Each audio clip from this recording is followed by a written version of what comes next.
Administrator و additional deputy commissioner بلدیہ ملیر زین العابدین میرانی نے کہا ہے کہ بلدیہ ملیر میں عید الفطر سے پہلے لوگوں کو صاف ستھرا ماحول فراہم کرنے کے لیے عیدگاہوں، مساجد اور امام بارگاہوں کے اطراف صفائی ستھرائی کے کام کو تیز کر دیا گیا ہے اور اس کے لیے باقاعدہ مانیٹرنگ کی جا رہی ہے۔ ایڈمنسٹریٹر بلدیہ ملیر کا کہنا تھا کہ ہم نے قبل از وقتی کاموں کا آغاز کر دیا تھا اور اب اختتامی طور پر مساجد، امام بارگاہوں کے ساتھ ساتھ عیدگاہوں پر صفائی ستھرائی کے کام کو آخری شکل دے رہے ہیں۔ اگر کسی کو شکایت ہو تو فوری طور پر بلدیہ ملیر سے رابطہ کر سکتا ہے، لیکن محکمہ سینیٹیشن یعنی سالٹ ویسٹ مینجمنٹ بورڈ کو بھی ہدایت کی گئی ہے کہ مساجد کی انتظامیہ امام بارگاہوں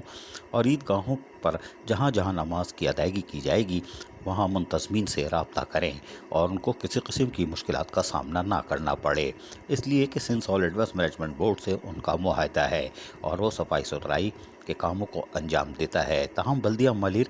ہر کام کی مانیٹرنگ کرتی ہے کیونکہ ان کے ضلع میں موجود لوگوں کو ہر ممکن طور پر سہولتوں کی فراہمی ہماری ذمہ داری ہے اور ہم سالٹ ویسٹ مینجمنٹ بورڈ پر بھی کڑی نظر رکھے ہوئے ہیں۔ اس کے لیے مانیٹرنگ ٹیم بھی تیار کی گئی ہے جو افسران امام بارگاہوں، عیدگاہوں اور مساجدوں کے اطراف صفائی ستھرائی کا جائزہ لے رہے ہیں اور عید الفطر سے پہلے ہم تمام کاموں کو حتمی شکل دیں گے۔ عزیز عارف، KBS بلدیاتی نیوز، کراچی۔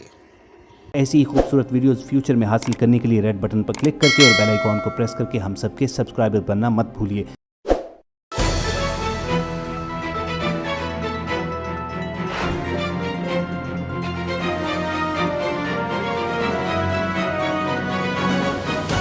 KBS بلدیاتی نیوز۔